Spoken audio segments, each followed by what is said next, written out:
Audio Jungle.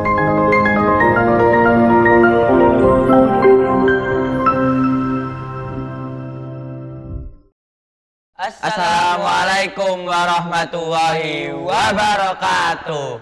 Salam sejahtera bagi kita semua. Kembali lagi di podcast pelajar terepik abad ini, di Voice of Al-Amin. Saatnya pelajar bersuara. Baik, sebelumnya kita lebih baik perkenalan dulu ya Bung Wahyu ya, agar para sobat kita mengenal kita dan dari mana kita. Betul sekali Bung Ryan, karena setiap pertemuan ada perkenalan. Tak kenal maka tak sayang. Maka perkenalkan, nama saya Ryan Noval Asomi Ekyasan dari SMA Muhammadiyah 1 Bojonegoro Kampus 2. Dan perkenalkan, nama saya Arif Bayu Setiawan dari SMA Muhammadiyah 1 Bojonegoro Kampus 2. Gimana kabarnya Bung Wahyu hari ini? Alhamdulillah Bung Ryan, hari ini sehat sekali. Kalau Bung Ryan sendiri gimana nih kabarnya? Alhamdulillah baik dalam lindungan Allah Subhanahu wa taala. Alhamdulillah. Kalau kabar negara kita bagaimana Bung Wahyu?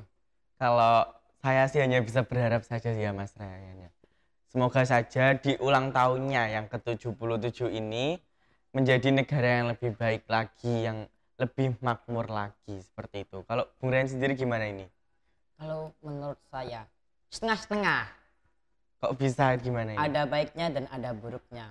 Baiknya alhamdulillah kan menambah umurnya bertambah menjadi 77 tahun. Dan buruknya banyak masalah yang ada dan belum terselesaikan segera.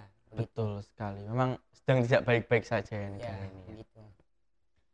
Kalau menurut Mas Wahyu, harapan untuk pemuda masa depan bagaimana? Kalau menurut saya ya, mengutip dari kata-kata Kiai Haji Ahmad Dahlan, bahwa apabila para pemimpin dan para ulama itu baik, maka baiklah alam. Dan apabila para pemimpin dan para ulama itu buruk, maka rusaklah alam. Nah, dari situ tuh saya menggarisbawahi bahwa baik tidaknya suatu bangsa atau berkualitas tidaknya itu bergantung pada pemimpinnya.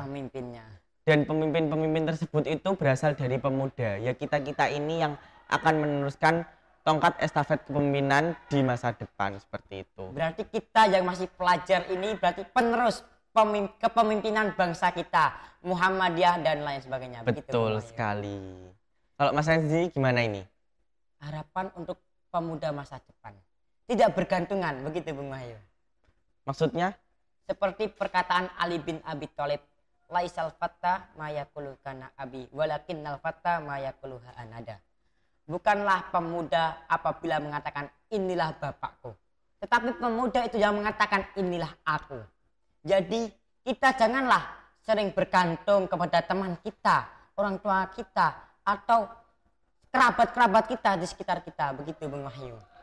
Betul sekali, tapi seiring bertambahnya zaman ya Mas Ryan ya, seperti yang kita ketahui sendiri bahwa sekarang tuh kita tuh masuk di era digital.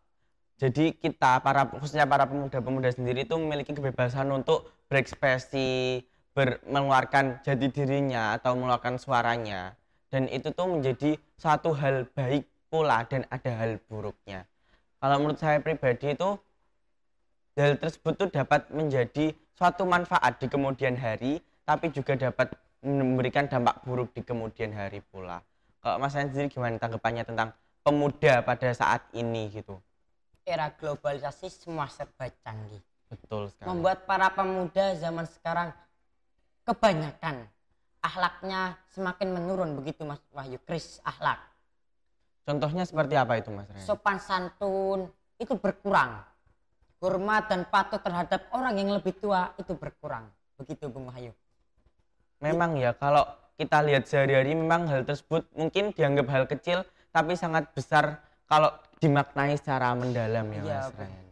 Makanya Bapak Habib Rizik pernah berkata, revolusi akhlak. Seperti apa itu revolusi akhlak? Merubah segala hal, dari hal kecil hingga hal besar. Kita mulai memberikan pendidikan kepada pemuda zaman sekarang tentang sopan santun, moral, begitu, dan ilmu agama Mas Wahyu. Betul sekali, memang ilmu agama itu dasar dari suatu kehidupan ya, kalau tentunya bisa ditangkap seperti itu. Kalau zaman sekarang ya, kenapa kok pemuda tidak melakukan suatu hal yang merubah dirinya begitu? Kok tidak ada keinginan untuk merubah? Kalau menurut saya ya, faktor tersebut tuh dapat diambil dari faktor lingkungan. Lingkungan. Jadi lingkungan yang buruk itu akan menumbuhkan jiwa-jiwa yang buruk.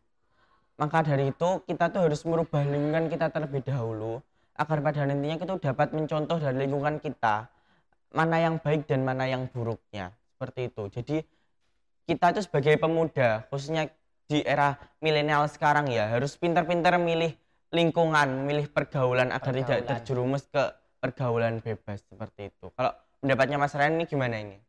Kalau pendapat saya, pemuda zaman sekarang harus memiliki suatu teladan kepada seseorang public figure. Contohnya Rasulullah. Kalau di Muhammadiyah siapa sih Bung Wahyu? Apa itu? Seorang yang menjadi teladan bagi kita. Seseorang yang menjadi teladan begitu Bung Wahyu. Kalau saya pribadi ya agak susah sih kalau disebutkan satu persatu. Karena di Muhammadiyah sendiri itu telah menyetuskan banyak sekali pemimpin-pemimpin yang patut untuk diteladani seperti itu. Contoh saja Kiai Haji Ahmad Dahlan. Setelah itu A.R. Fahrudin. Setelah itu Jenderal Sudirman dan juga Soekarno. Jadi kalau kita ambil salah satu tuh saya pribadi itu merasa kayak nggak bisa seperti itu. Kita harus mencakup semua sifat kebaikan mereka dan harus kita tanamkan di diri kita. Kalau Mas Ren sendiri gimana ini? Kalau menurut saya meneladani Bapak Jenderal Sudirman. Kenapa kok Mas Ryan memilih beliau sebagai panutan? Karena pemuda zaman sekarang banyak yang pantang menyerah begitu Mas Bayu. Yang sedikit menyerah. Makanya Bapak Jenderal Sudirman mencontohkan sifat rela berkorban, berjuang untuk kemerdekaan Indonesia. Padahal saat itu Bapak Jenderal Sudirman dalam kondisi sakit, sedang tidak baik-baik saja, tetapi tetap berjuang untuk kemerdekaan Indonesia. Makanya di janji pelajar kita, yang sering kita baca, yang sering kita dengar, rela berkorban dan menolong sesama. Sifat perjuangan yang harus kita terapkan dalam kehidupan sehari-hari. Begitu Bung Wahyu. Betul sekali, memang beliau itu patut dicontoh atas rasa tanggung jawabnya ya Mas Ryan. Betul sekali. Atas dasar kepeduliannya terhadap orang lain itu sangat diajungi jempol sekali Bapak Jenderal Sudirman itu.